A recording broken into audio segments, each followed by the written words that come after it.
नमस्कार। 7th class के मेरे प्यारे विद्यार्थियों, देखिए हम अपने पाठ्य पुस्तक को शुरू करने जा रहे हैं।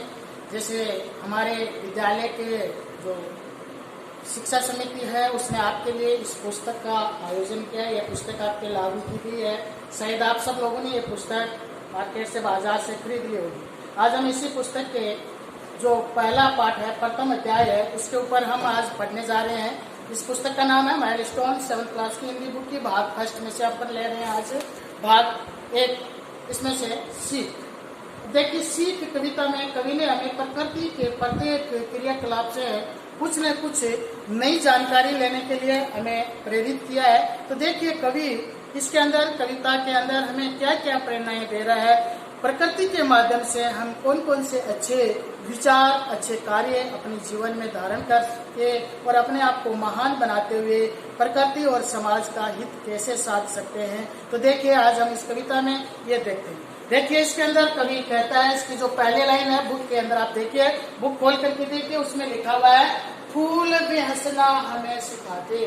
फूल हमें हंसना सिखाते हैं, कोयल गीत सुनाना, और कोयल मधुर आवाज में हमें गीत सुनाना सिखाती है कि हमें हमेशा मधुर आवाज में बोलना चाहिए, मधुर कोयल की तरह गीत गा करके और लोगों को अपने वश में करना चाहिए।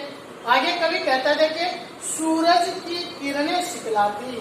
सूरज की जो किरणें हैं हमें तम को दूर भगाना, यानी जिस तरह से प्रकृति के अंदर से सूर्य की किरणें अंधकार को हटाती है, ठीक वैसे ही हमें अपने जीवन से जो बाधाएं रूपी, समस्या रूपी अंधेरा है उसको दूर करके और हमें जीवन में सफलता की ओर आगे बढ़ना है। आगे कवि कहता है, बहती सरिता हमें सिखाती। सरिता यानी नदी।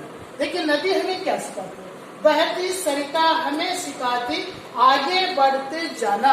नदी हमेशा आगे जाती है, नदी का हमेशा आगे की ओर रुख होता है। तो हमें भी जीवन में आगे बढ़ना चाहिए, हमें जीवन में पीछे नहीं हटना चाहिए।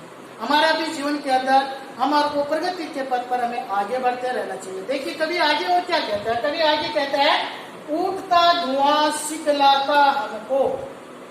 धुआं हमें क्या शिक्षा? देखिए, हम धुआं से भी शिक्षा ले सकते हैं। धुआं क्या शिक्षा दे, कितनी बड़ी शिक्षा दे जाता है, लेकिन हम उस पर ध्यान नहीं देते हैं। कवि कहता है, उठता धुआं सिखलाता हमको, ऊपर उठते जाना। धुआं हमेशा ऊपर की ओर, हमेशा हमें प्रोग्रेस करते रहना चाहिए। हमें जीवन की जो सफलताएं हैं उनके अंदर आगे से आगे बढ़ते रहना चाहिए। जीवन में हमेशा ऊपर उठना चाहिए।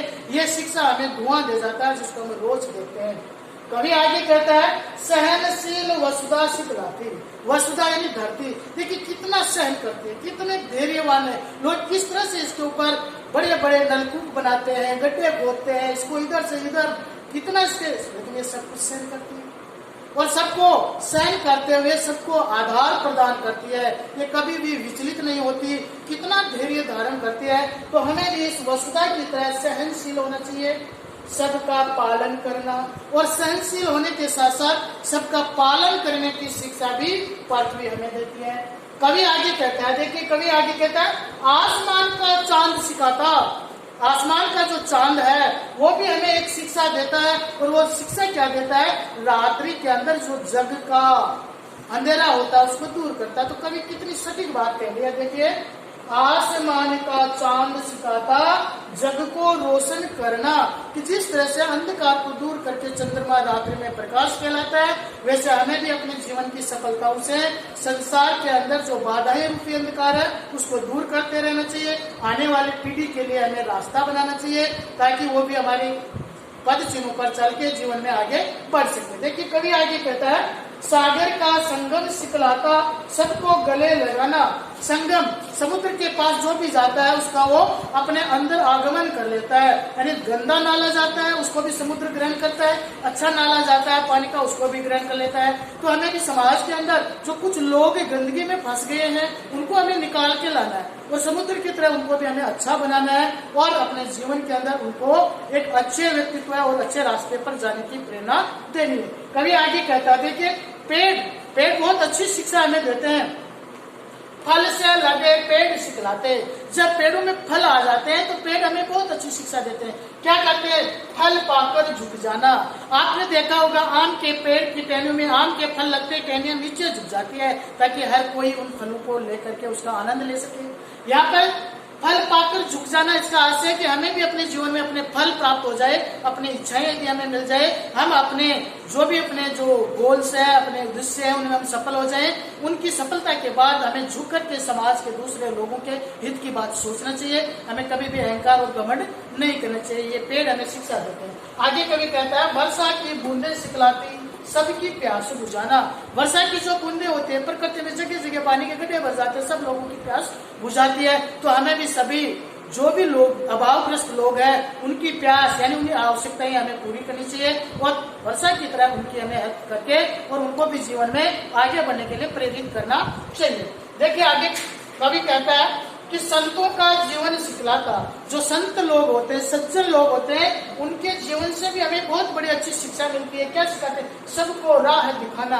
वो सबको अच्छी अच्छी शिक्षाएं दे करके अपने अनुभव से लोगों को नए नए रास्ते बताते हैं। तो हमें भी जीवन में सफलता लेकर के शिक्षा अर्जित करके और जो अज्ञानी लोग, अशिक्षित जो लोग हैं, उनको नए रास्ते दिखाने चाहिए। ये हमारा कर्तव्य बनता है। आगे कवि कहता है कि देखिए सारी प्रकृति, समस्त जो प्रकृति है वो हमें कुछ न कुछ सिखाती है और सबका रखना मान और सबका सम्मान भी रखती है।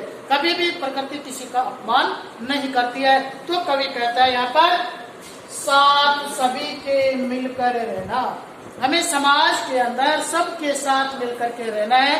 अमीर गरीब ऊंचे नीचे सब तरह के लोगों के साथ मिलकर के रहना है। और सबसे ज्यादा महत्वपूर्ण जो आखिरी बात कवि ने कही है वो ये कही है, सबका रखना ध्यान और हमें सबका ख्याल रखना चाहिए। अर्थात प्रकृति के बहुत सारे उपादानों से हमें अपने जीवन के अंदर हम बहुत सारी अच्छी अच्छी बातें सीख सकते हैं, अपने जीवन में धारण करके और लोगों को उसके लिए हम प्रेरित कर सकते हैं। इस कविता के माध्यम से आप अपने पुस्तक में इसका सारांश पीछे दिया गया है, उसको आप आसानी से पढ़ सकते हैं।